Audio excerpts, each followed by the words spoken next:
My name is Sully, better known as Pius. I can help with sewers so I can recycle. My name is Suhaila, memorizing surahs, reading the Quran, and practicing the Sunnah. My name is Mommy, better known as Ummi. Islamic education is key to the family. We tune in every day to learn something new, and soon the followers is helping us, and it could help you too. Tune in every day for new programming. Stay tuned. And much more. Assalamu alaikum.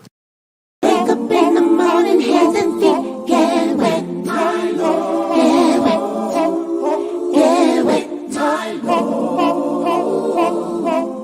Wet, my Lord. Wet, my Lord. Wake up in the morning, hands and feet get wet. Get ready for our conversation, deep and in depth. Obligations are serious and need to be met. So I prepare so I won't forget. Go ahead and make a good intention. Yeah, yeah. You can write for some good things. Yeah, make a donation to the side and go from left to make it right. Just remember and don't lose sight. Jannah is the goal. Jannah is the goal. Jannah is the goal. Hey, I got a couple questions for y'all. The first one, who is your Lord? What is your religion? Who is your prophet? Now, I know this sounds crazy, but if you're one of those people that have been trying to get information and you come across this, or even this. All right, take a listen. Assalamu alaikum. I am Sister Laila Nasheeba, the Managing Director and founder of Sunnah-following Online Islamic University. As you know, we have classes every day beginning at 6 p.m. Eastern Standard Time. And we cover everything from Aqidah, which is your belief system, to Seerah, which are the stories of the Prophet, Sallallahu Alaihi Wasallam, the story of the companions. Please join us every day beginning at 6 p.m. Eastern Standard Time. And we are broadcasting and streaming live on Facebook, YouTube, LinkedIn, DLive, Trovo, and Twitch. Assalamu alaikum wa rahmatullah.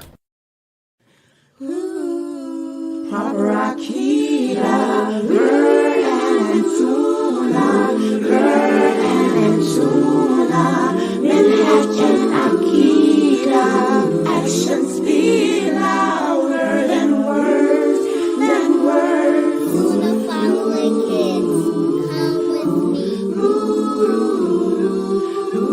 Gotta work hard to get to heaven. Treat the people good like the prophet would. Proper Aqidah, Quran and Sunnah, Quran and Sunnah, Minhaj and Aqidah, actions speak louder than words, Assalamu alaikum. This is Yusuf and this is Ayub. And if you are benefiting like we are from the classes and the ongoing programming and tuning into the Sunnah followers, please donate. Let this be an ongoing sadaqah jariyah on your behalf.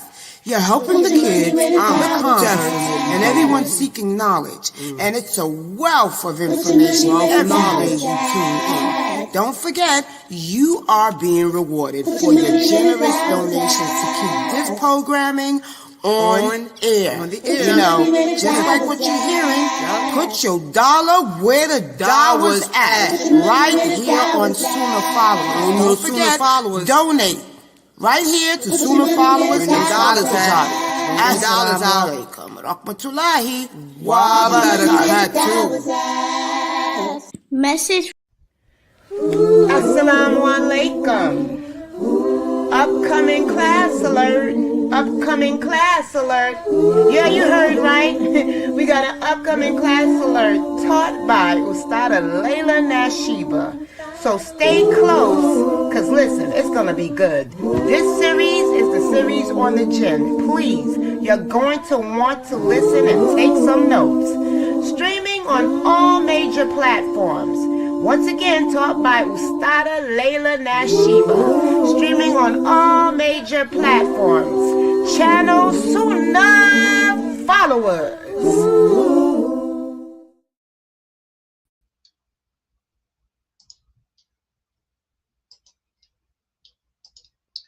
Oh, excuse me. Okay. Ina alhamdulillah. Wassalat, wassalam ala wa rasulullah. I'd like to welcome everybody to our Aqidah class for today. And we have been discussing the Jinn. Before we get started, I want to address a couple of things here for the new shahadas. As you all know, I have a lot of new shahadas who have been sent here. Many of them have been sent here by the different mosques they go to because like I said, I am not new to the dawah scene. I've been doing this longer than these other people on the internet. And alhamdulillah, some of the brothers from the different mosques across the country have been sending their new shahadas to learn from me because number one, they know that what I am teaching, you know, they're not going to get anywhere else. The mosques are so busy. The mosques are the places of worship, and there's so much going on that the imams have to address. And so you're not going to find little classes like this, like I'm teaching every day at the mosque. So a lot of the imams here around the country have been sending their new shahadas to me, which I appreciate because they know that I am focusing on Aqidah, which is what you as a new Muslim and as an old Muslim, what we all need to know in order to get, you know, to paradise. So they're sending their new converts here. And also, I have a lot of channels I'm streaming on, and there's a lot of groups on Facebook. There's a lot of groups on YouTube, a lot of groups on Reddit, and they are sending their shahadas here too, the people that have sense, because a lot of these groups are bad. In fact, I'm going to tell you, 97% of those groups are bad. New shahadas, be careful. Just because you join a Facebook or a Reddit or a YouTube group for new Muslims, that doesn't mean that you're getting the correct knowledge of Islam. Because first of all, those groups don't have nobody there teaching you. Nobody who's a bona fide qualified teacher. You have a lot of people who are Muslims who are looking for fame or looking for acceptance or looking for a wife. Or looking for a man. So what's the best way to get all that? Make a Facebook group for new shahadas. And then you can talk about what you want to talk, pretend to be who you want to be, put up all kind of information about Islam when 98% of the information that they're posting is not correct. You know, we have to be careful who we take our knowledge of Islam from. You know, the Prophet Muhammad sallallahu alaihi wasallam emphasized that. You know, the companions, they didn't play that. If somebody new came into the city or if they came upon a new Muslim, the first thing they ask is, who's your teacher? Because every Muslim is supposed to have a teacher. And let me talk about that. They asked, who is your teacher? They didn't ask, who is your teacher's teacher and his teacher, because come on, if you don't know who my teacher is, how are you going to know who my teacher's teachers were? I mean, common sense. Because if the person that's teaching you is living on earth at that time, and you mention that person's name, if that person is known, they'll tell you, oh, I know about that brother. Oh, I know of that sister. And if the person is teaching the correct Islam and the person that's asking you truly knows the religion, they'll say, oh, okay, that's all they need to know. Does that make sense? So if the person asks you who your teacher is, and this evidently to ask that question means that they got to be a person of knowledge themselves, or at least they think they are.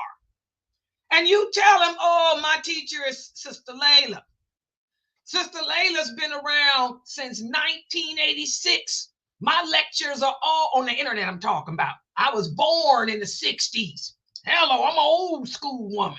But my internet lectures, my website was the first to use voice technology in 1986. I've been doing this longer than all these Dower brothers, longer than them all. In fact, most of the brothers that are of any substance came from here, from my website. So if the person is somebody who you should be learning from, when you tell them that Laila Nasheeba is your teacher, if they're anybody, they would say, oh, I know about her, and they go on about their business. But if they tell you, I ain't never heard of her, well, of course you never heard of her. You probably ain't heard of nobody. Can you tell me what the pillars of the prayer are? Can you tell me the pillars of the Shahada? You start asking them questions like that, they're going to look at you like, huh? So be careful with that. Be careful who y'all take your knowledge from, okay? Because I'm telling you, when you join these Facebook groups, these YouTube groups, I'm telling you, you got Muslims who are nobody. They just a bunch of people like you who are just made a group looking for friends or looking for men or looking for women. And they're just posting up all kind of garbage that's innovation, telling you to do things that ain't true because they themselves don't know the basics. So be careful, new Shahadas. But yeah, you let them know Laila Nasheeba is your teacher. And if the person is anyone of any substance, they should know who I am. If they're a person that's not of any substance, which 9 times out of 10, that's the category they fall in, they can Google me.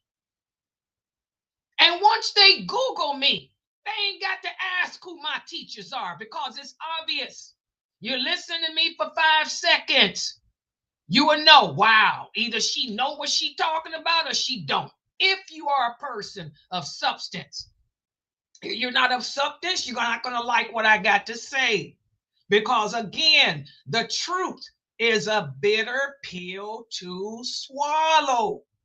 And a lot of Muslims today are not looking for the truth. They want someone to sugarcoat the religion for them, or they want somebody to tell them things that is not correct. For example, you guys know for this past Q&A, this was one of the most trying Q&As I've done since I've been doing them for 3 years. I had a lot of questions about, for example, DNR,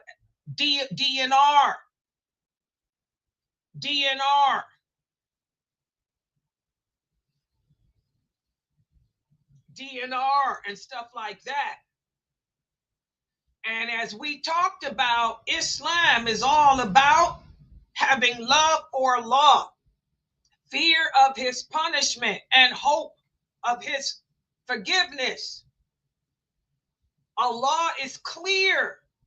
He's clear in the Quran about taking your own, putting an end to yourself. In Islam, we never give up hope. We never lose hope. No matter how hard your situation may seem, Allah tells us in the Quran, never lose hope because he'll send miracles to you from sources that you never imagined. And if life gets too difficult for you, remember, this is from the Quran. Allah says he never puts a burden on anyone that is too great for that person to bear. Even sickness, when it becomes too great of a burden for you to handle your sickness, Allah will take your soul. You don't need nobody to take it for you. This is murder. And that's one of the 10 commandments.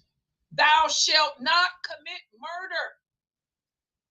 We cannot go around taking the life of other people for no reason, unless it's the reasons that Allah said. And sickness is not one of them. We don't take the soul of another human being to put them out of misery. What are you talking about? Who said that? Allah says that he does not put a burden that's too great for any of us to bear. Like the prophet said, never take your own life. If life seems difficult for you, make dua and say, oh Allah, keep me living as long as life is best for me. Oh Allah, take my soul if death is best for me.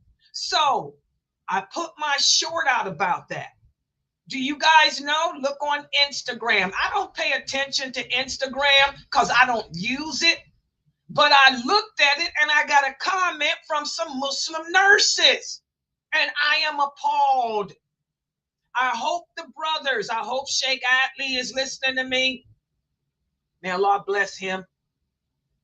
Forgive him of his sins. Ameen. That's the old man. I hope that Dr. Kareem Abu Zaid is listening to me. May Allah bless him, especially on that new book. I'll be teaching it, inshallah, Sheikh Kareem. I hope that Dr. Dramali is listening to me. May Allah remove the twist from his tongue so the people can understand him and he can talk about it. We have a big problem. I got Muslim nurses who have commented. They said that they kill people for a living. That's what they basically are doing. They're working in hospitals and killing people to take them out of their misery. They said that they've talked to so-called, this was the word the sisters use, higher up scholars. I don't know how higher up you can get over a law, because Allah made the law. Thou shalt not kill. I don't know who's higher than Allah. But these women said that it's on my Instagram, y'all look at that video. They said, sister, you're wrong. We have spoken to higher up scholars, and they told us that we can take the life as a mercy for people who are dealing with a lot of pain. And like I answer back to those women, I don't know who's higher up over Allah, but no man, no woman, no jinn can issue an Islamic verdict that overrules what Allah says. And I told those sisters, you all better repent because you're just murderers. That's all you are. You're a murderer. And you are going around killing people. That's a big sin. Allah says to take the life of one human being. And it doesn't fall in the categories that Allah said to take it for, which is capital punishment. It's as if you've taken the life of all humanity. So I don't know who these scholars are. But you know, scholars come a dime a dozen. Give me a dime and I'll point out 12 ignorant men who call themselves scholars today. These are the days of fitan.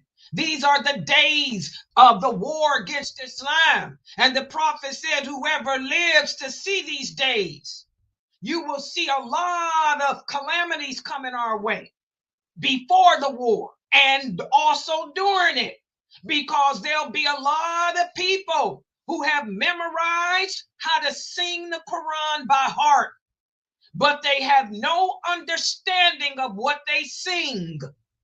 And they will issue Islamic verdicts, making things lawful that Allah made unlawful, and vice versa. They will issue Islamic verdicts that go against the laws of Allah.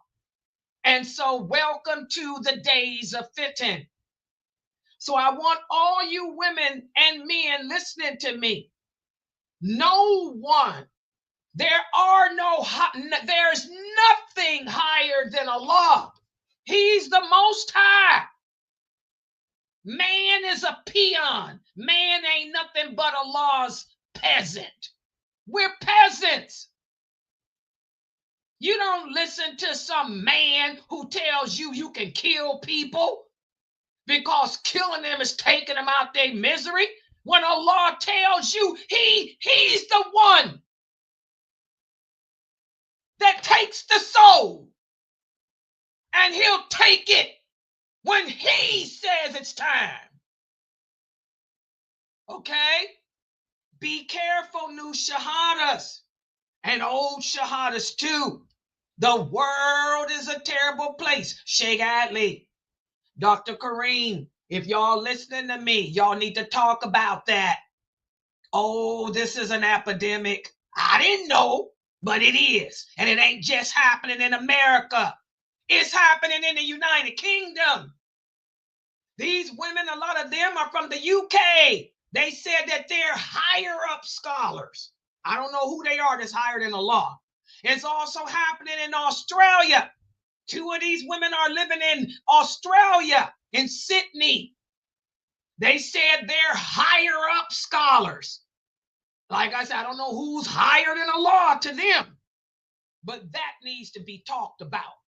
This is another reason why Allah has this war spreading across the globe to us everywhere as Muslims, because we have totally lost it.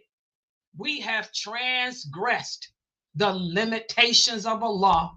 You going around killing people in the hospital. That's an atrocity. Who are you? You're not God. What makes you think that you can take somebody's soul and put it in your hand and determine, well, he's suffering, so we're going to give him some medication to take him out of his misery? What type of nurse are you?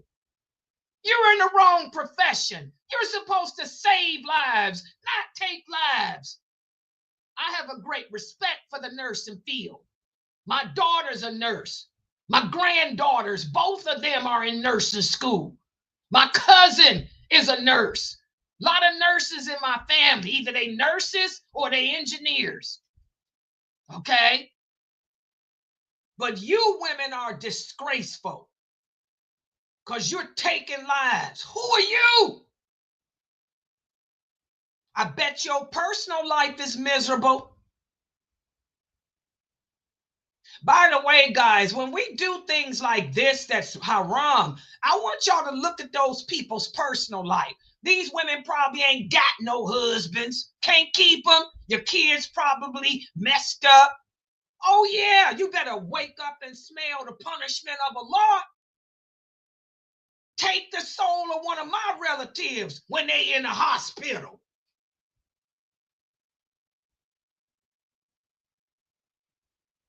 I keep telling y'all, now do y'all understand that hadith where the Prophet sallallahu alaihi wasallam said, out of every 1,000 people you know, 999 of them are going to be busting hell wide open.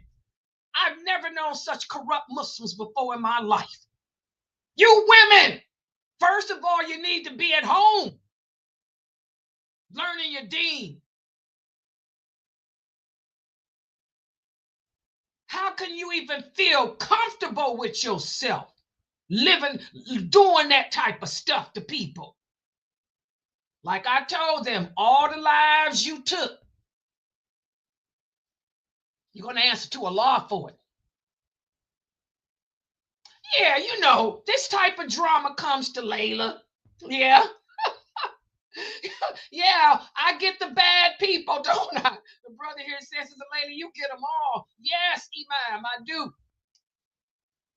Now you tell me, Imam Rashid, I got a brother here, Imam Rashid from one of the mods. Imam Rashid, I wish you come in my Zoom room. You tell me, if you had a woman and some nurse came to you and told you, is it okay for me to take the life of patients who we feel like they're just, the pain man is so bad? Oh, he already typed for I can even, he said, you know darn well, Laila, that's haram. Yes, haram. These people are crazy. My daughter doesn't work those units. And the thing is, the nursing field is so diverse. All you have to do is tell them, like my daughter said that they wanted her to work in hospice. And she told them that she can't do it. She said because she knows what they do in hospice, how they take people's lives. They tried to do that to one of my relatives because one of my relatives had a brain problem. They wanted to take his life, to put him to sleep. My daughter said, oh, heck no. You know, you just refuse. Then as a nurse, there's so much you can do. And the profession is so diverse. The money is good. Why? Like I said about these women, what kind of Muslim women are they? What kind of humans are they that they'd even want to work a ward that does DNR? That does what they called it, they said compassionate life-taking. That's what they call it in Australia, something else. The one from Australia said they got a name for it. I can't remember what stupid name she wrote. Compassionate life-taking. What makes you want to work doing something like that? What kind of people are these? That's inhumane. You're sick. These women are sick. Now do y'all see why it's going to be more women in hell than men? I keep telling y'all, women are crazy. If they don't learn the deen, the woman's PMS will make her crazy. You sisters are crazy. All right? Okay. Yeah. Imam Rashid said that's crazy. It's wild. Yeah, it's wild. Yeah, he said he wished somebody would come into his mosque talking that garbage. Yeah. All right. So that's the point, guys. Allah. Either you believe in him or you don't. Allah tells us in the Quran that he don't put a burden on anyone that's too great to bear. That he'll send miracles to you from sources you never imagined. And if it gets too bad, Allah will take your soul himself. We were just talking here on our Zoom room yesterday. A Kafir woman. A Kafir woman, that it happened here where I live. Her husband, her boyfriend got mad and poured gasoline on her and lit a match. Put this woman on fire in Columbus, Ohio. Burnt this woman up. They said that she should have died. There's no way she should have survived. You know, Allah kept her living for 2 years, which was long enough for her to give her testimony to the court about who killed her and how he did it. Allah performs miracles. Now, what if one of these stupid, crazy Muslim nurses was over her and decided, well, she's a burnt patient. 98% of her body is burnt. She's in pain. She's had 65 surgeries. Let's just take her out of her misery. We're going to put her to sleep. You sick women. Be careful of the medical field, guys. Y'all, but when y'all put your people in the hospitals, you better make sure there ain't no sick nurse like that or working that ward. Allah kept her living for 2 years. And right after she went to court and gave her testimony, and the man that did that to her was sentenced to life in prison, that's when Allah took her soul. And she died happy, they say. She was like, thank you. See that? Allah is in control, not man. And that's why this war is here. Just like y'all protesting the qadr of Allah. I keep telling you, what is the problem? Most Muslims have a problem with Tawheed or Rububiyah. That's why they call me a Wahhabi. Oh, yeah. The Muslim women who are ignorant of their religion here refer to me as being a Wahhabi. They said because all I talk about is Tawheed or Rububiyah. That's how you can tell the women you're hanging with are Sufis. Because they don't accept that Allah's lordship. They think the power and the might is in the hands of man, not in the hands of Allah. That's the problem. People that don't accept that Allah is in charge. Nothing good happens unless He wills it. Nothing evil happens unless He wills it. He's the one that has our lives between His hands, His fingers, not man. Don't get it twisted. And you want to call me a Wahhabi because I believe in the lordship of Allah? Then so be it. We're going to see who has the last talk and laugh on the day of judgment. Okay? All right. So we've been discussing in this class. So for the new shahadas, they ask you who your teacher is. You tell them Laila Nasheeba, Esquire. And if they ask who Layla's teachers is, that's when you know that they some fools. Because if you don't know me, how are you going to know my teachers? Okay? Listen to my lectures for 5 seconds. And that should tell you all about me and my teachers. Okay? All right. So, the Jinn. The Jinn are amongst us. One of the questions that I get from a lot of you is, where do they live? Another misunderstanding that Muslims have is about where the Jinn live. I'm going to talk about that today. Tonight, we're going to focus on the places where the Jinn live, where they can be found. If I don't know why you'd want to go looking for them, but I can tell you where they will be found, and I'm going to also go over how to attract them. And also, I'm going to answer the question from Sister Kimmy and her husband. Kimmy and her husband, Abdullah. There they are. Great love story. What did they say? What's the word Kimmy used for her? Effortless. There you go. I'll never forget that. Effortless. Kimmy and her husband's effortless relationship. Love it. I'm going to answer the question that they ask about how Shaitan looks, because the Christians have a different way of describing the angels and Iblis. Well, I'm going to give you the description of Iblis given to us by Allah. Okay, so let's put the PowerPoint up on the screen and make sure that you share me. For those of you who have kids, put me on the big screen TV at home so the kids can see.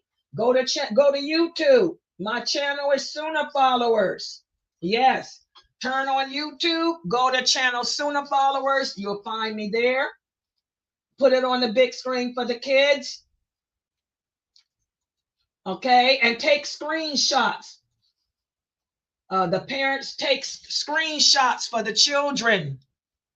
So the children, you can print out my PowerPoint with the hadiths, because of course I'm always going to give you evidence. I am not going to speak about this religion without giving you the clear proof of what I say. Okay, so tonight we're going to be discussing where do the Jinn live, and guess what I'm going to begin with? Here we go. Well, let me make me a little smaller for y'all too. Let me make this one big. I'm going to start it off with this. First of all, the Jinn, they live right here on earth like we do. They're not Martians. They don't live on the moon. Somebody asked me, do the Jinn live on the moon? No, they live right here on earth. But Allah commanded them to stay away from humans. Because as I told you guys, the desire to hurt us is too strong for them. So they can be found. They live in the ruins and abandoned areas. For example, a place where there's ruins ancient ruins. That's why you're supposed to make supplication. You'll find them living there, or they live in abandoned houses. Oh, yeah.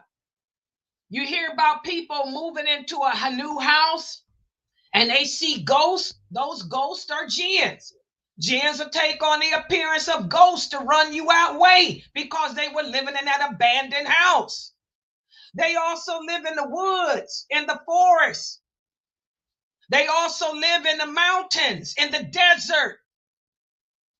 And they live where there's filth, such as an outhouse, not a bathroom.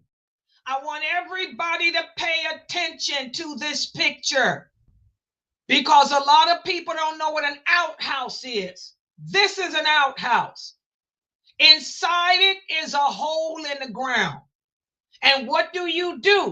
You stand up over that hole and you can urinate and defecate. That's an outhouse. That's not a bathroom. That's an outhouse. They live inside there. Or a trench. A trench. Back in the prophets' days, they didn't even have outhouses. They didn't have bathrooms, nor did they have outhouses. That's why you have to read the Arabic, the Fusha. And none of you can read and understand Fusha. So you're supposed to ask the people knowledge. And when they read that hadith to you, they'll come to that Arabic word and they try to give us, because there is no English word for that word. As Dr. Assam explained to me, as Sheikh Morsi, my teachers, explained to me, who are scholars of the Fusha. So it's what we would call a bathroom today. When we say bathroom, we say a place to answer the call of nature. In Arabic, the word means a place to answer the call of nature. But the bathrooms today are so beautiful, are so spacious and clean that even bathroom is not a good word. So if I were to translate those hadiths into the English language, I would use outhouse or a trench. Because in the prophets' days, they didn't even have outhouses. They would go off, they would dig a trench, and the people would go to that trench and answer the call of nature in it. Okay? So the best word for you to understand is outhouse. They do have outhouses in Canada. For example, if you lived in Canada, Canada is so cold that even in the wintertime, the pipes freeze. So it's not uncommon for the people in Canada to also have an outhouse. They have bathrooms and they have outhouses. So when the pipes freeze up, they can use the outhouse. Well, that's where you would find a jinn. For those of you who live in Canada who have outhouses, the possibility of you having a jinn in your bathroom is slim, unless your bathroom is filthy. You don't clean it and you got feces on the floor. But outhouse is where you would find them. Also, you'd find them in hashish dens, also in cemeteries, graveyards. Also, any pasture that has camels. So the people who are close to Shaitan and the people who are close to the jinn, they live near those areas. They live in the woods. They live out in the mountains, mountain men.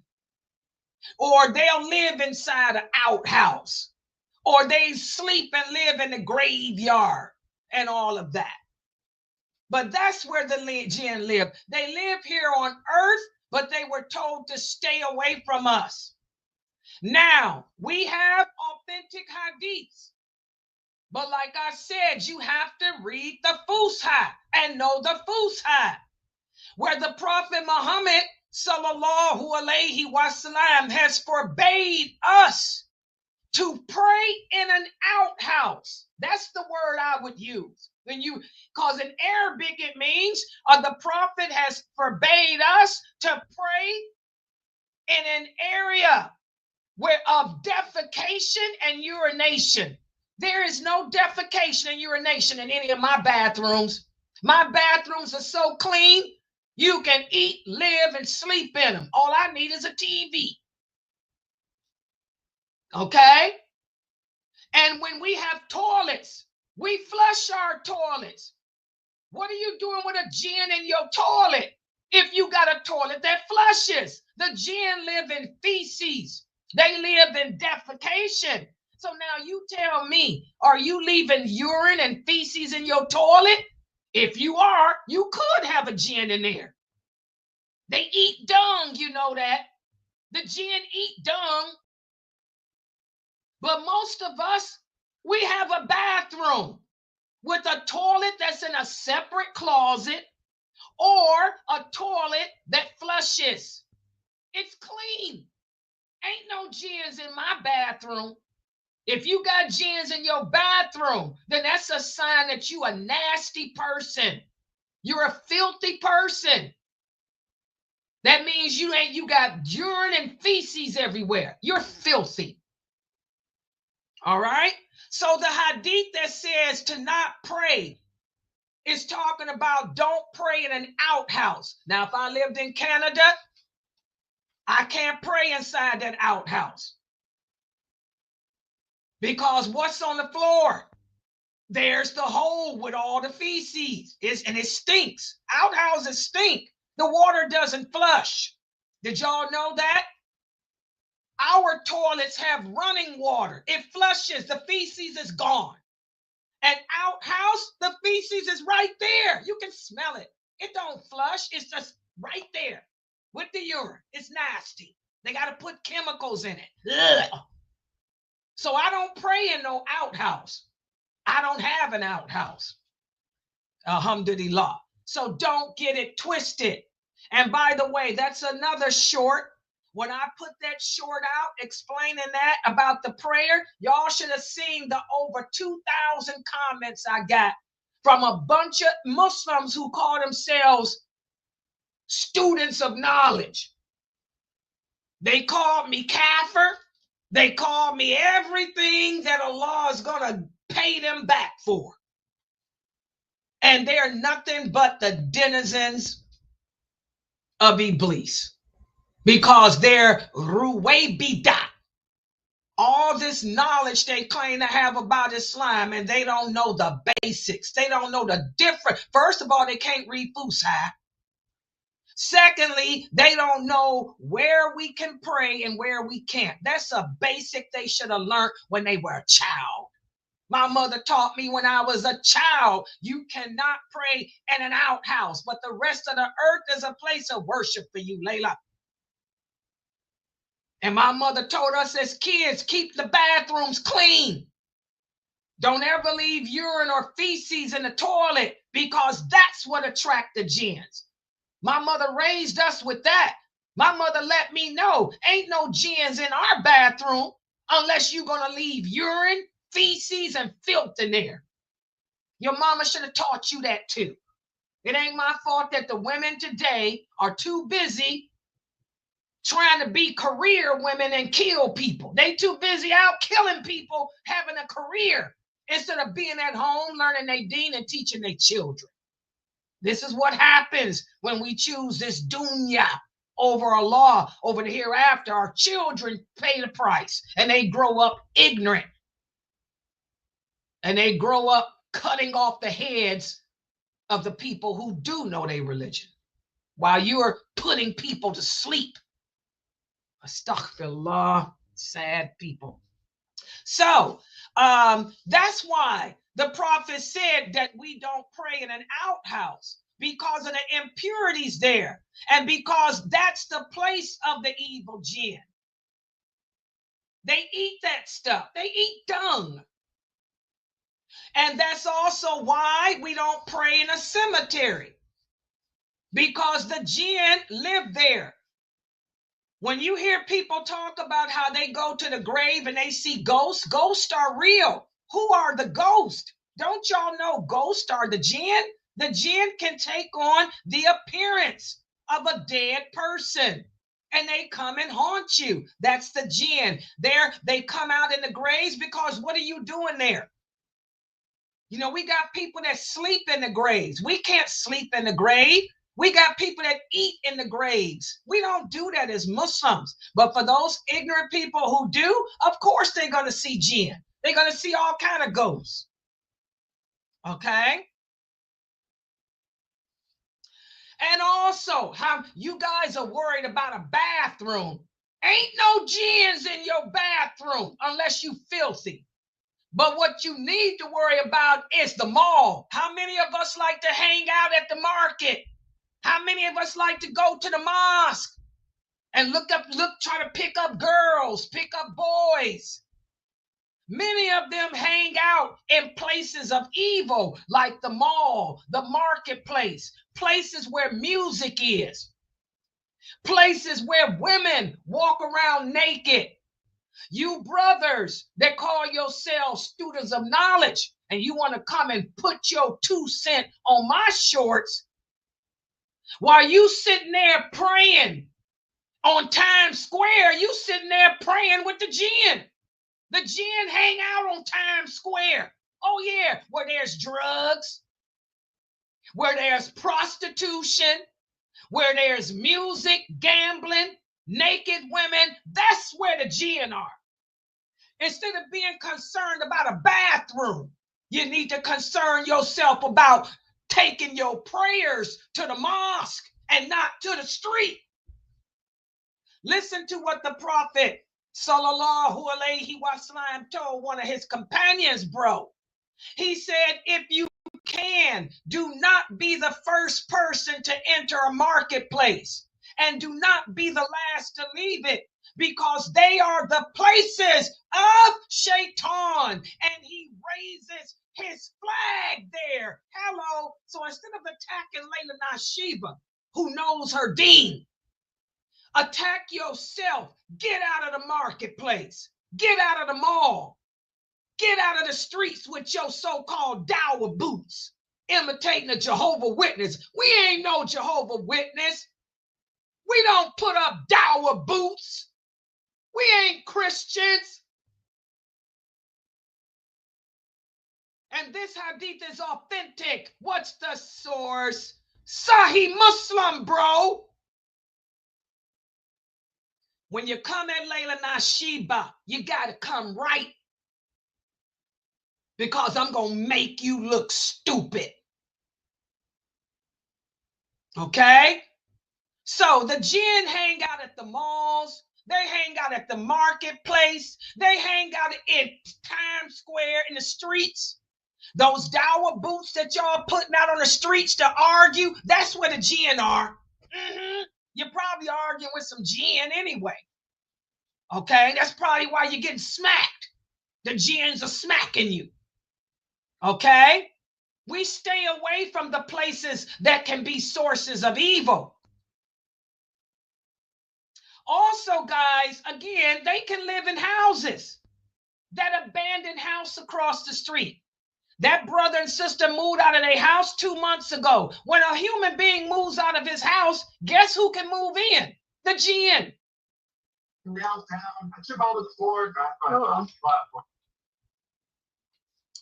Okay, when a person moves out of their house, the jinn move in.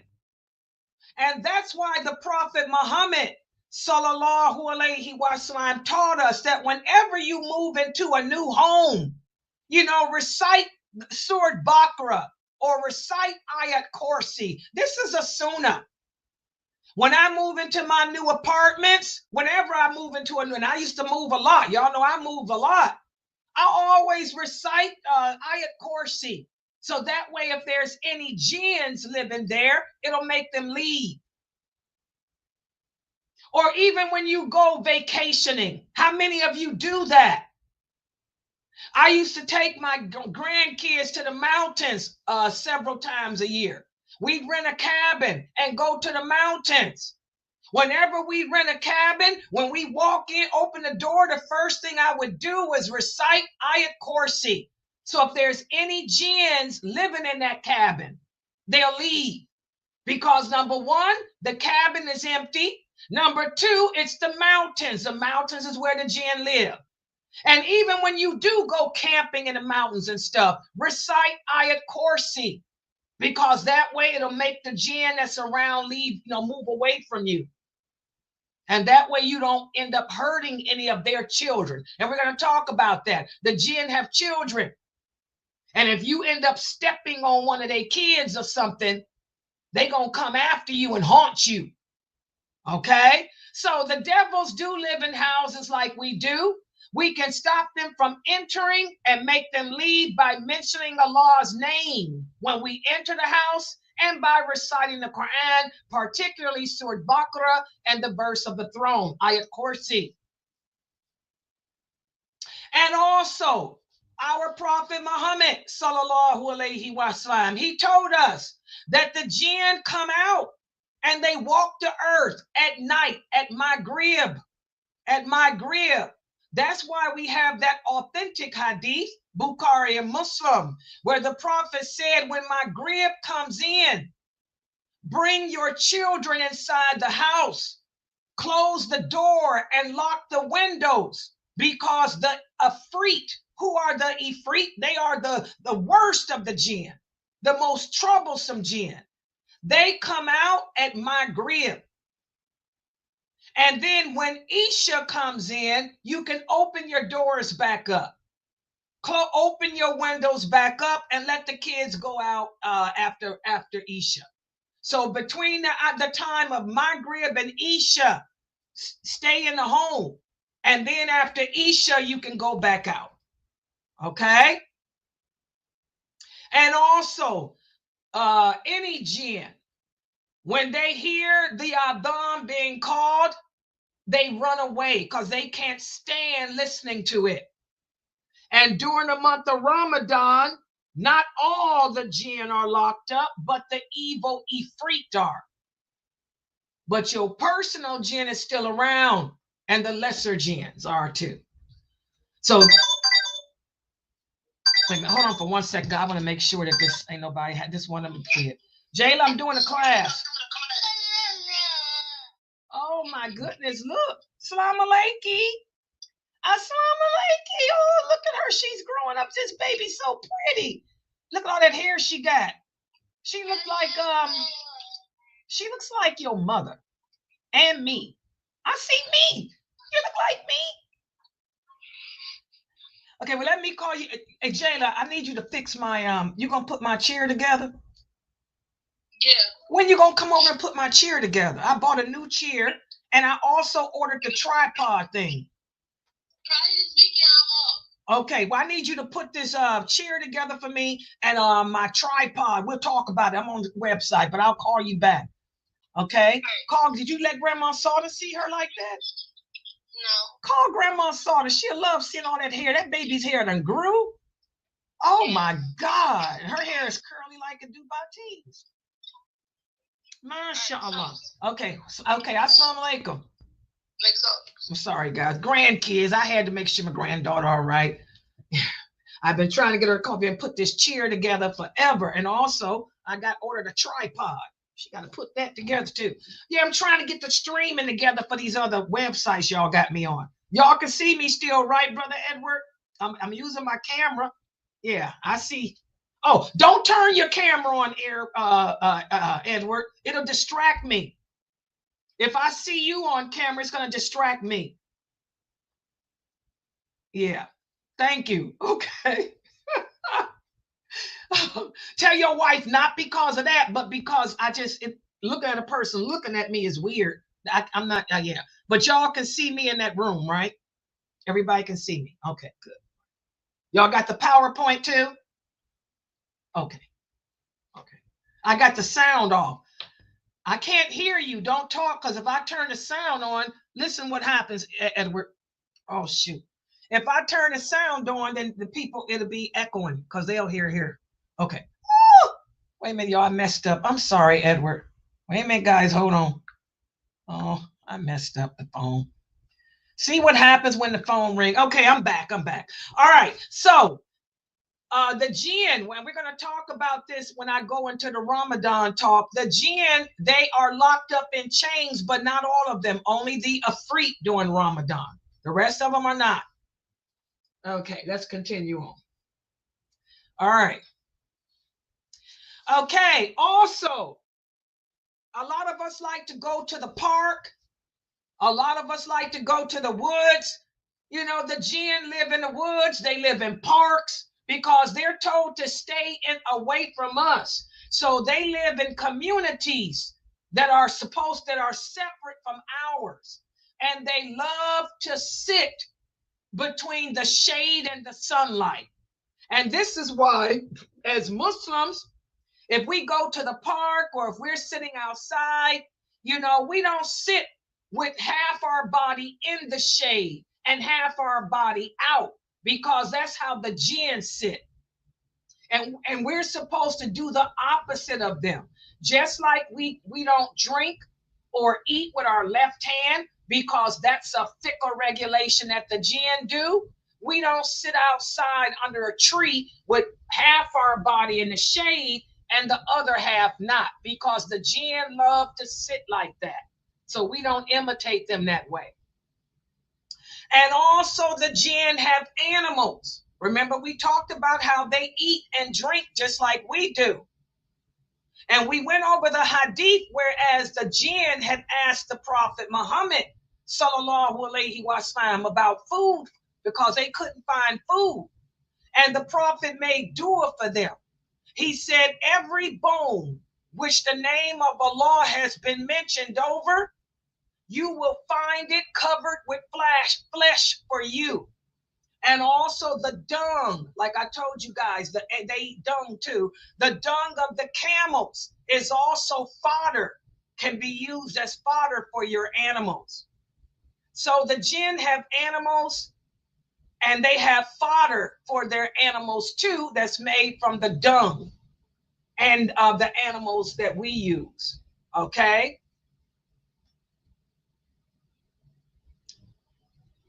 Now, there's a specific animal that our Prophet sallallahu alaihi wasallam told us that the devils use, and that is the camel.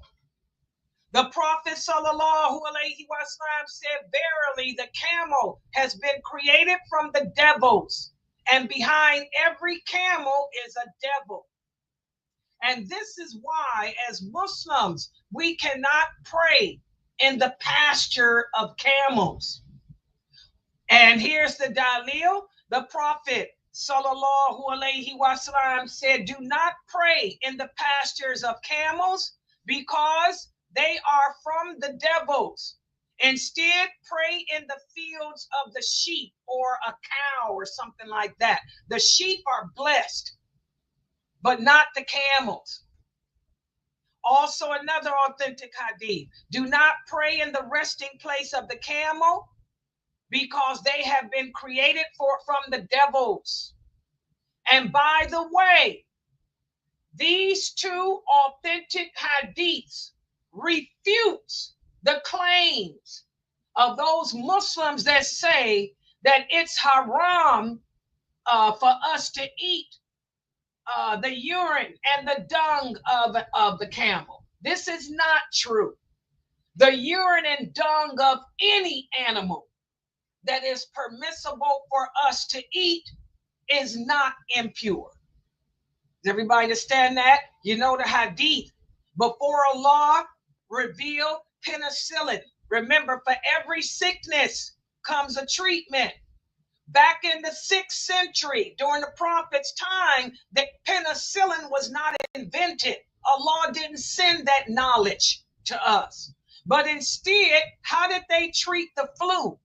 One of the treatments for the flu in the 6th century was to drink the urine of the camel. The urine of the camel was a great, because of how they graze. You know, it was like penicillin. So the Prophet would tell people when they get sick with the flu, go drink the urine of the camel. because in that urine is a treatment. Well, now we have penicillin. You don't have to drink the urine of a camel because Allah has given us technology and knowledge of penicillin. Okay? And now I'm going to answer the question that Brother Edward and his wife asked. I'm not Edward. I'm sorry, Edward. I'm sorry, Kimmy. That Kimmy and her husband Abdullah asked. How does shaitan look? Well, shaitan is very ugly. The Prophet Muhammad tells us that. The shaitan has dreadlocks. Oh yeah, he's got dreadlocks. That's why them dreadlocks are haram. I don't care whether you call them dreadlocks, whether you call them cocky locks. Locks are haram. It's not haram to wear braids, but locks of any kind are haram. In fact, Allah compares the branches of the tree of Zaqqum in the hellfire to the heads of the devils. Listen to what Allah says. I want all you brothers and sisters who refuse to get rid of them nasty dreadlocks to ponder this. Allah says, is it better as a welcome or the tree of Zaqqum? We have appointed the tree of Zaqqum as a punishment for the wrongdoers. It is a tree that grows from the pit of hell, and its fruit is like the heads of the devils. You people need to stop them dreadlocks. Iblis is ugly. He has his hair in knots. We have also an authentic hadith. What's the source? Sahih Bukhari. A Bedouin converted to Islam, and he came to the mosque for the prayer. His hair was in knots all over his head, because the Arabs used to wear knots too, dreadlocks too. They would go without combing their hair too if they were trifling. Trifling people do that. Sorry, truth always hurts. The truth is a bitter pill to swallow. Why do you women grow dreadlocks? Because you don't like the fact that every time you have sexual relations with your husband, you have to take a gusso. You have to get your hair wet. So you say, I'm sick of doing my hair, so I'm just going to let it knot up. Come on, let's get real. That's why you growing them nasty dreadlocks. It ain't because you are no culture. It ain't because you know you look good. You know you look like a fool with them things in. But you're lazy, like Iblis, like the Jinn. The Jinn are lazy too. This man came to the mosque. His hair was growing all over his head, locking up. The prophet said, do you have a comb? The man said, yes. The prophet said, do you have some oil? The man said, yes. The prophet said, go home and comb through your hair. He said the jinn walk around with their hair locked up all over their head. That's exactly the wording. That's dreadlocks. That's locks. But then when the man went home, he came back. His hair was nice. The prophet said, doesn't that look better? He said, anyone who has hair should comb through it. The Arabic word used is comb through it and oil it on a regular basis. You can't comb through locks. Okay? So, Shaitan has dreadlocks, and he's ugly in appearance. Now, I thought this would be interesting. The Prophet Muhammad sallallahu alaihi wasallam lived during the Middle Ages. The 6th century, that was considered the Middle Ages. Guess what, guys? Y'all want to know how the Christians used to picture Shaitan back in the Prophet's day? Listen at this. Back in the 6th century, The Christians imagine Shaitan as being a black man. Y'all check this out.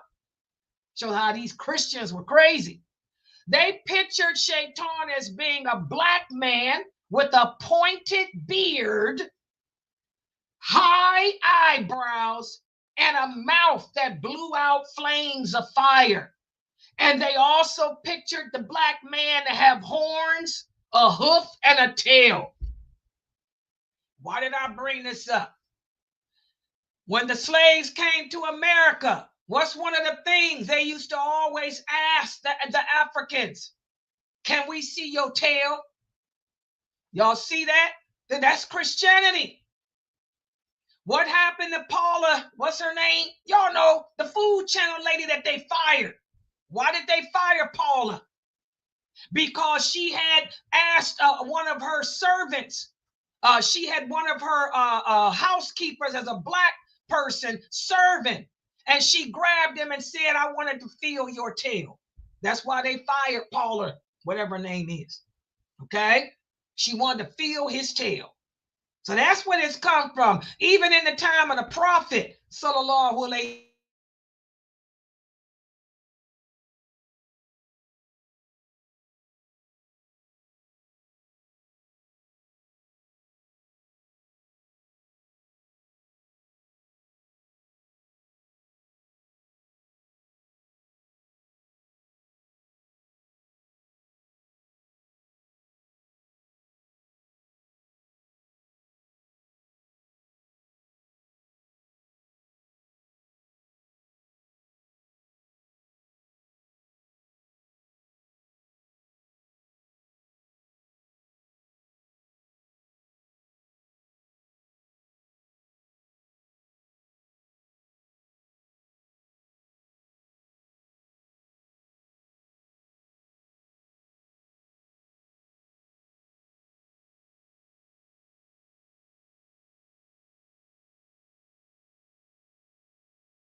And I'm sorry. Keep your eye on that Zoom room. See if anybody coming with them crazy names, because they got me. They nuked me the heck out. You know, y'all got to pay attention, especially when I'm teaching stuff like this. This is what these Shiites and Sufis definitely don't want to get taught. Okay, guys, can y'all hear me, everybody? I'm sorry. Where did I stop off with you all? I got nuked out of here. Oh, okay. Hold on, let me. You talked about the Christians. Oh, okay, I know. I know where I'm Yeah. at. Okay, hold on. Yeah. Let me put this. And the back. lady that got fired because she asked to see a tail. Okay, good. So I'm almost done. Oh, she's not. I'm not a moderator there. Hold on. Okay, hold on. And make sure don't nobody come in here with no name that's unknown. I need moderators to open up their eyes and watch the screen, because I don't want to get nuked again like that. That was a bad one. That'll mess up my router for real. Okay, guys, let me try this again. Hold on. Let me put the PowerPoint back up and go to where I was. I did about the camel. Oh, this is the last one. Okay, I'm on this one.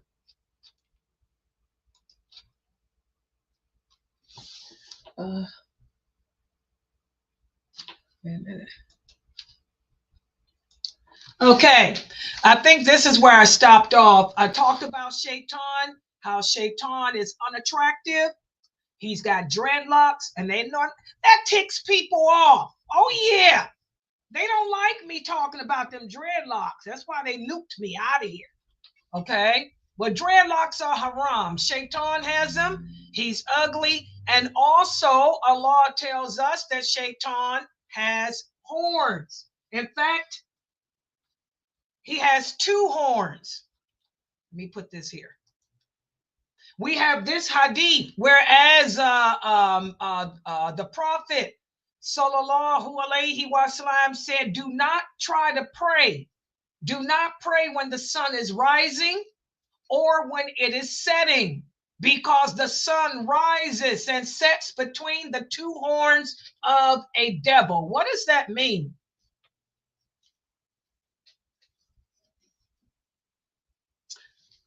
What does that mean? When Allah said, when the Prophet says that every day, guys, when the sun rises and every day when the sun sets, Iblis, out of his arrogance, he stands in front of the sun. He stands in front of the sun so that those people who worship the sun will worship him. Okay? We have also this hadith. The Prophet sallallahu alaihi wasallam said, if the sun is setting, then do not pray until it disappears, and do not wait for your prayer until the sun rises, nor while it is setting, because it sets and rises between the horns of Shaitan. Now, the thing about these 2 hadiths, a lot of Muslims will read these 2 hadiths and they'll say, Sister Laila, I woke up for Fajr. I missed Fajr. But I waited until the sun rose to make it. Was this correct? The answer is no. Remember, the Prophet sallallahu alaihi wasallam said, whenever we miss a prayer due to oversleeping, he said, make it as soon as you wake up. These 2 hadiths do not apply to an obligatory prayer. They are talking about voluntary prayers. Voluntary prayers. Okay, and I want everybody to understand that. Okay, so what the Prophet is saying here is for us to not do any voluntary prayers when the sun is rising or the sun is setting. But now, if you missed a prayer because of sleep, you make it as soon as you can, as soon as you wake up. Or if you forgot a prayer, you make it as soon as you remember. So these two hadiths only apply to the voluntary prayers, not the obligatory ones. Okay, and that's what I wanted to go over today. That person nuked me just at the end of my lecture. He finally managed to do it some type of way. But that's all I want to discuss today. So the jinn live in places that we don't live. They live in abandoned houses. They live in the woods. They live in the mountains, the forest, the desert, because Allah commanded them to formulate their communities away from us, ours. They also live in graveyards, cemeteries, the pastures of camels, because they eat the camel's dung and they use it and his urine. The camel is very important for the jinn. So we don't, pray in any camel pastures. And now I hope you guys understand that hadith about a place where you defecate and urinate. Okay? An outhouse. We don't pray in outhouses. That's not a bathroom. Okay, that's an outhouse where there's nothing but feces and urine. And to answer the question, they're animals. Can you see a camel, Sister Aya?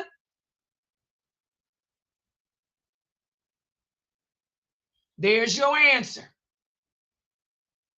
Can you see a sheep? Can you see a cow? They eat the dung. What did the hadith say? They eat the dung and the bones of the animals we use. All right? They use the dung and they use the bones of the animals that we leave behind for their fodder and stuff. And yes, to answer the brother's question here, the camel, that also includes animals that fall in the camel family. Exactly. Whatever animals fall in the camel family. Any camel family animal. Yes, good job with that. All right. Okay. Any other questions or comments? Brother Sadiq, what about Ahmed Didat? Somebody, I got disconnected, so I couldn't see what you guys were asking because I got disconnected. All I see is Ahmed Didat. What about Ahmed Didat? I got disconnected. I'm sorry.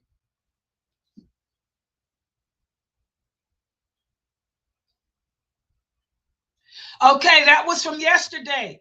I'm gonna give y'all a quiz tomorrow on all this stuff. Who can remember? Do the animals see the jinn? Can anybody answer that question? Yes, they do. There you go. The prophet said the animals can see what we can't see. Yes. Animals are not humans. They're different from us. Wa alaikum salam, Brother Sadiq. What was your question? I got disconnected. I couldn't see what you had typed. Yeah, let me see what he got. Wa alaikum salam. Oh, there's Brother Sadiq. Yeah. He said, I know I can't take anything. I don't understand. I missed the question, bro. Yeah, retype your question, because I was, the hackers, they nuked me off the internet completely, man. They got me. Yes, they did. Yeah, they got me that time, didn't they? They all saw it. Because I was crazy, bro. Yeah, they knocked me right on out. Okay, here's his question. Let's see his question now. It's am I allowed to listen to it on the phone? Okay, again, guys, I just went over that. Nowhere when we're talking about an outhouse, not a bathroom, an outhouse, not a bathroom. You can talk in the bathroom. I can play my Quran in the bathroom. Okay? You don't want to mention Allah's name when you are doing what, guys? What is the hadith?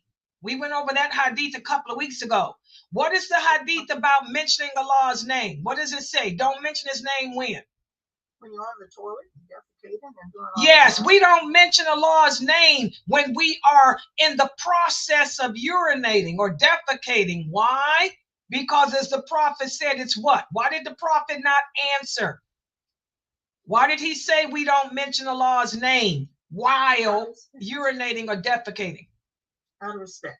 Yeah, it shows respect for Allah. So if I'm sitting on a toilet having a BM, I am not going to mention Allah's name because that's not a good time to mention his name. But can I have some lectures playing in the bathroom or Quran playing in the bathroom? You darn skippy, I will, and I do. Oh, yeah. Exactly. We just don't mention Allah's name while we are defecating or urinating because it's kind of disrespectful. But that doesn't mean it's haram. It's not haram. But it's just disrespectful. But it's not haram. I want y'all to understand that. Because you know how many people die on the toilet every day? If you sitting on the toilet having a heart attack, can't you want your last words to be La ilaha illallah? Y'all get it? See, the religion is not hardcore like these brothers who call themselves scholars and daya today make it out to be, because they don't have common sense, most of them. Nowhere does it say it's haram. Even the prophet didn't say it's haram. He said, I didn't respond to you because I don't like to mention Allah's name when I am urinating. That's what he said. He didn't say it's haram, because you best believe if I'm having a heart attack and I'm on the toilet, or even if I'm in the ocean, I'm going to try to make my last words be La ilaha illallah Muhammadur Rasulullah. The religion is easy. We have to stop making it ugly by giving answers that are not correct. Yeah. Yeah. Okay, am I allowed to be an organ donor? Only if you are living and it's an organ that you don't need. Like, for example, if you want to donate your kidney to your brother or to your sister, yes, you can do that because you can live with one kidney. Okay, if you agree to it. Or yes, or you can do it when you dead too, as long as you agree to it. Okay. Yeah, Sister Santisa, that's the beauty of Islam. The beauty of Islam is we're not superstitious. We're not pessimistic. We don't go around trying to read omens. You know, if an owl flew over your head, that's so what? Owls fly at night. I got a bunch of owls where I live. I live in the waterfalls. Owls are out there all night. So what? Don't look for omens. Don't try to look for magic or witchcraft. That's being pessimistic. So don't try to read into stuff like that. The Prophet Muhammad said, avoid pessimism. Stop trying to look for signs and reasons with animals. Animals are just animals. They ain't got nothing to do with anything. Exactly.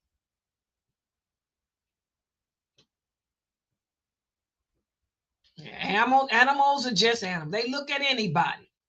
You walk in front of an animal, it's going to look at you to see what you're doing if you ain't going to threaten it. So there's nothing with that. They looking at all humans if you come upon them. Yeah. Brother Sadiq, is real easy. The Prophet Muhammad sallallahu alaihi wasallam said, if you think somebody did magic on you, simply recite the Falak, the Nas, and the Ikhlas and keep it moving. That's it. Seriously, that's it. That's being superstitious. We don't, magic exists, but the Prophet Muhammad said, I used to worry about magic. I used to worry about the evil eye. I used to worry about all that stuff until Allah sent down the Falak, the Nas, and Ikhlas. He said, simply recite the Falak, the Nas, and Ikhlas each day and don't worry about it. So if all of you guys are making your prayers every day and you're reciting the Falak, the Nas, and the Ikhlas, don't worry about magic. Inshallah, you're protected. And just keep it moving. Yeah, life is too short to be pessimistic. Shaitan, your personal jinn, wants you to be pessimistic because he knows there's a thin line between pessimism and disbelief. You don't want to end up being a disbeliever, guys. Yeah.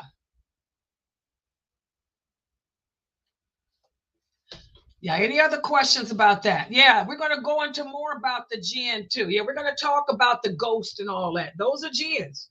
Ghosts exist.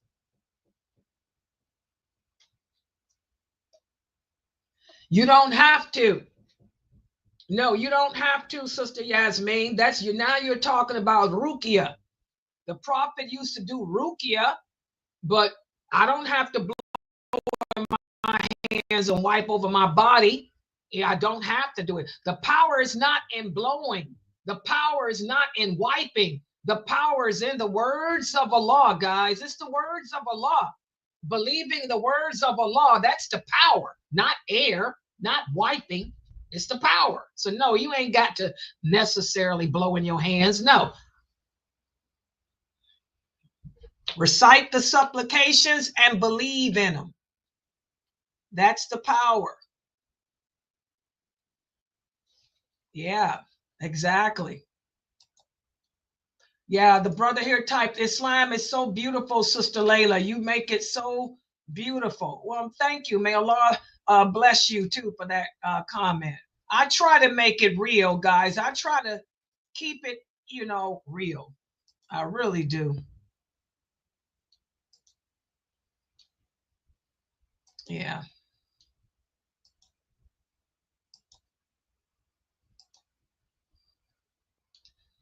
Yeah, there's so much misinformation out there about this religion, that is really disheartening.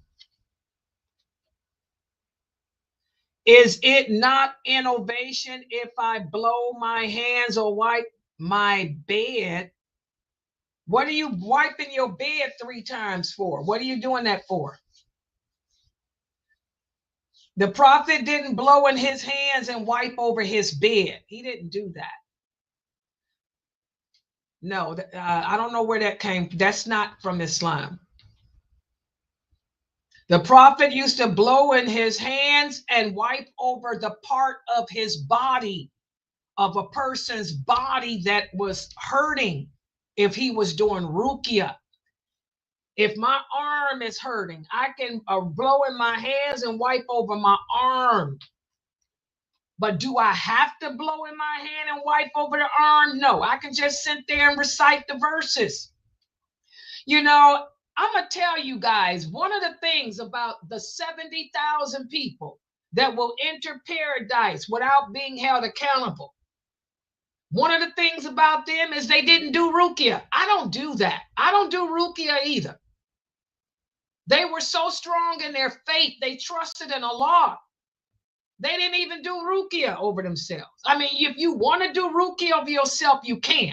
I've never in my life done ruqya, and I don't plan on it. I just trust in Allah. If something happens to me and I get sick, which I'm always sick, I make do and ask Allah to take care of it and then keep it moving. I mean, life is short. Okay, well, he probably told you that because he felt that somebody slept in his bed. That's different. Brother Sadiq, that's not rukia. He probably did that because if he thought somebody was sleeping in his bed, he could do it. But that's not rukia. Yeah. That's probably his way of trying to get the jinn out of his bed.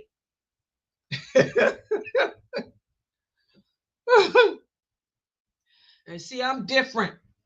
I throw the jinn out my bed and keep it moving. I'm not afraid of jinn. I worked for 36 years with them.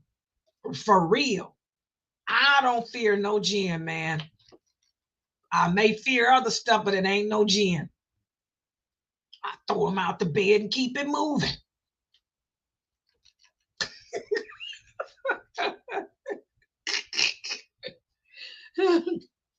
Because as we're going to talk about, the jinn are maybe stronger than us physically, but the jinn are stupid creatures. And we're going to go over that. They're stupid.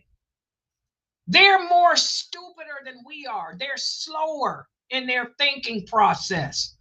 They're not as intelligent as we are. Okay, and I'm going to talk about that in another class. They're not as intelligent. And to show how weak they are, all you got to do is mention Allah's name and they run. They're cowards. They're very cowardly. And they can only harm you if you fear them. And if Allah allows them to harm you because you ain't doing your obligations to him. If you're doing what you're supposed to do, you're obeying Allah, and you don't fear the jinn can't do nothing to you. They move away. They go to somebody else. They look for the people who are weak in faith. They prey upon the people who are sinners. Allah says in the Quran, do you want to know the type of people that attract the jinn, the evil jinn? They are attracted to those who are committing sins. They are attracted to those who are weak in faith and weak in practice. If you're doing your deen and jinn ain't nothing to even think about. Seriously. Just concern yourself with your personal jinn and train him, and that's it. You ain't got to worry about the other ones because they're not going to come at you. They're going to go to the weak people. Yeah. Okay, the next class that we have, alhamdulillah, is the Mecca-Siddiq Tafsir. For those of you who have not yet purchased the book, please go to Amazon.com.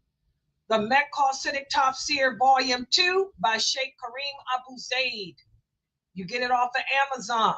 And also pick up the book Diluting Wala Wal Bara, Volume 1 and 2. I'm going to get back to those two. And also get the book entitled He Was by Sheikh Muhammad Saeed Atli. The book He Was, I taught it. I began teaching it Sunday. That's every Sunday at 2 o'clock. We talked about the appearance, how the Prophet Muhammad looks. That book is only $7 on Amazon. And also, guys, we need donations. Please, we need your support. We got less than $200 in our account now because another one of the bills came out. We need donations to pay this website. It costs $2,000 a month for this website. Please, guys, donate today. You can use Zelle, Cash App, or PayPal, and it's all in the ticker there. Yes, go ahead, Brother Sadiq. What's the importance of wudu in the shower if I'm already? You don't have to. That's another sunnah action. You don't have to make wudu when you take a shower. Okay? Just like you don't have to make wudu before you go to sleep. These are sunnahs. Why do people do it? Because that's something that the Prophet used to do. The Prophet used to make wudu. And then he'd wash his private parts. And then he'd wash the right side of his body. And then he'd wash the left side of his body. But do you have to follow that ritual? Do you or I have to do it that way? No. So why do people do that? They do that to show their love for the prophet. So no, you don't have to make wudu in the shower. And Allah knows best. Yeah, these are sunnahs. We don't have to do that.